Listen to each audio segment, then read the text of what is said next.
क्या कभी ऐसा हो सकता है कि विज्ञान और असाधारण लगने वाली घटनाएं एक ही जगह पर मौजूद हों? ये सवाल तो सोचने वाला है। हाँ, आज हम ऐसी ही एक जगह की बात करेंगे, पीजीआई चंडीगढ़। अब देखिए, पीजीआई को सब जानते हैं, बेहतरीन मेडिकल सुविधाओं के लिए मशहूर है। बिल्कुल टॉप का इंस्टीट्यूट है। लेकिन इसके इतने बड़े कैंपस के कुछ कोनों से कुछ कहानियां भी जुड़ी हैं, थोड़ी डरावनी सी, खासकर उन लोगों के बीच जो रात की शिफ्ट में काम करते हैं या जो इंटर्न्स हैं, मरीज हैं। हाँ, ये अक्सर होता है ऐसी बड़ी जगहों पर जहाँ जिंदगी और मौत का सिलसिला चलता रहता है। आज हम एक खास कहानी पर फोकस करेंगे, सफेद साड़ी वाली प्रेतनी। ये वहां की एक लोकल लेजेंड जैसी बन गई है। तो चलिए आज इसी कहानी की थोड़ी गहराई में जाते हैं। जरूर। ये वैसे दिलचस्प है कि एक जगह जो पूरी तरह लॉजिक और साइंस पर चलती है, वो ऐसी कहानियों का सेंटर कैसे बन जाती है। ये इंसान के मन और अनजाने के डर के बारे में बहुत कुछ कहता है। बिल्कुल। तो ये कहानी जुड़ी है नेहरू हॉस्पिटल के पुराने विंग से, वो हिस्सा जो मुर्दा घर और पैथोलॉजी लैब के पास है। रात में अक्सर खाली सा रहता है वो एरिया। अच्छा, लोकेशन भी मायने रखती है इसमें। हाँ, तो सुनने में आता है कि 2000 के दशक की शुरुआत में चंडीगढ़ हाईवे पर एक बहुत भयानक एक्सीडेंट हुआ था। और उस एक्सीडेंट के बाद एक महिला को पीजीआई लाया गया। उसकी कोई पहचान नहीं थी, मतलब अनआइडेंटिफाइड थी।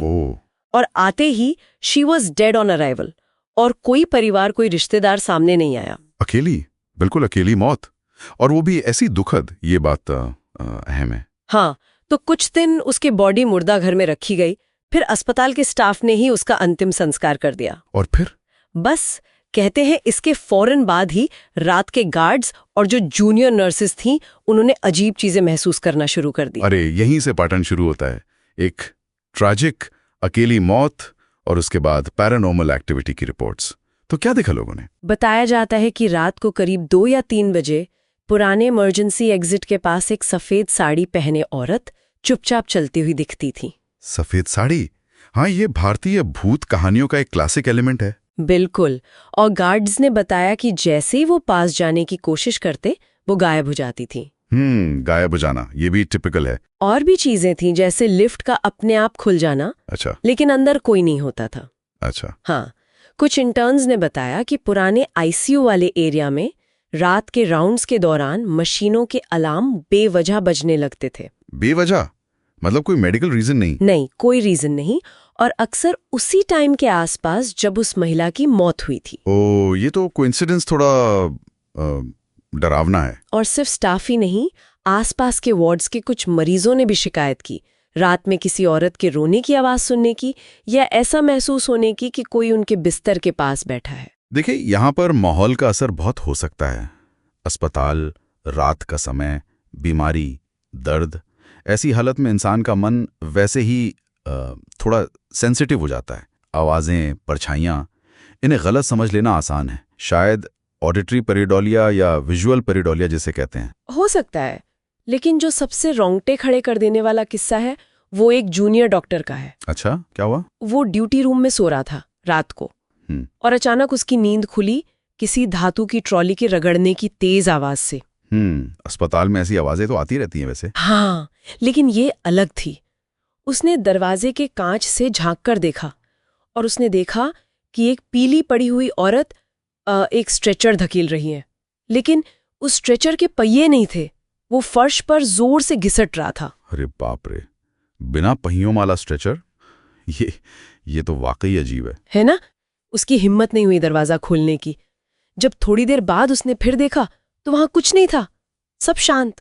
ये सुनने में बहुत डरावना है, लेकिन मेडिकली स्पीकिंग ये हिप्नोगॉगिक हेलुसिनेशन जैसा लगता है। हिप्नो? क्या?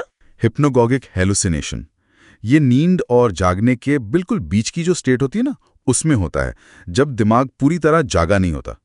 इसमें बहुत रियल लगने वाले विजन या आवाजें सुनाई दे सकती हैं। अच्छा। और जूनियर डॉक्टर्स में नींद की कमी, स्ट्रेस, ये सब बहुत कॉमन है। तो ये इस तरह के अनुभव की आशंका को बढ़ा सकता है। दिमाग उस वक्त असलियत और सपने में फर्क नहीं कर पाता कभी कभी। तो मतलब ये सब दिमाग का खेल या फिर तनाव और थकान का नतीजा है? देखिए, काफी हद तक ये मुमकिन है। ये समझना बहुत जरूरी है कि पीजीआई जैसा एक बड़ा ट्रॉमा और इमरजेंसी सेंटर है, वहां दशकों से कितनी मौतें हुई होंगी, कितने लावारिस शव आए होंगे। हाँ, ये तो है।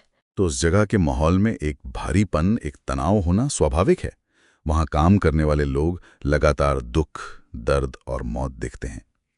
तो ये कहानियां, भले ही उनकी जड़ें किसी मनोवैज्ञानिक वजह में हों, शायद उस तनाव से डील करने का एक तरीका भी बन जाती हैं। मतलब एक तरह का कोपिंग मैकेनिज्म। हाँ, कह सकते हैं। एक साझा डर, एक साझा रहस्य जो लोगों को आपस में जोड़ता भी है। और ये जो सफेद साड़ी वाली औरत की कहानी है, स्टाफ आपस में मजाक में भी इसका जिक्र करता है, थोड़ी घबराहट के साथ। हाँ, सुना है कि भले ही कोई ऑफिशियली ना माने, पर गार्ड्स रात को 2 बजे के बाद उस खास हिस्से में अकेले गश्त करने से थोड़ा कतराते हैं। बिल्कुल, ये दिखाता है कि कहानी कितनी असरदार बन चुकी है, चाहे उसका आधार कुछ भी हो। तो ये थी पीजीआई चंडीगढ़ और सफेद साड़ी वाली प्रेतनी की कहानी। अब सवाल वही रह जाता है, क्या ये सब सिर्फ थके हुए तनावग्रस्त दिमाग की उपज है जो इतने इंटेंस माहौल में काम कर रहा है, या फिर वाकई उस जगह पर उन अनगिनत त्रासदियों की, उन गुमनाम मौतों की कोई अनदेखी गूंज बाकी है? ये सवाल वाकई हमें सोचने पर मजबूर करता है। एक जगह जहां विज्ञान और तर्क का राज है, जहां जीवन बचाने की हर मुमकिन कोशिश होती है, वहीं मौत और उससे जुड़ी भावनाएं, डर, दुख, अकेलापन, ये भी उतनी ही हकीकतें हैं। शायद विज्ञान और जिसे हम अव्यक्त या अनजाना कहते हैं, उसके बीच की लकीर उतनी साफ है नहीं जितनी हम सोचते हैं। खासकर ऐसी जगहों पर जहां इंसानी जज्बात इतने चरम पर होते हैं। ये सोचने वाली बात है कि ऐसी कहानियां क्यों बनती हैं और क्यों जिंदा रहती हैं। तो चलिए श्रोताओं के लिए एक आखिरी सवाल छोड़ जाते हैं। क्या अस्पताल जैसी जगह, जहां इतनी तीव्र भावनाएं, उम्मीद, डर, खुशी, गम सब एक साथ जमा होती हैं, क्या वो अनजाने में उन भावनाओं की ऊर्जा को, उनकी गूंज को किसी तरह सहेज कर रखती हैं? और क्या यही गूंज कभी-कभी ऐसी कहानियों के रूप में हमारे सामने आती है? सोचने वाली बात है।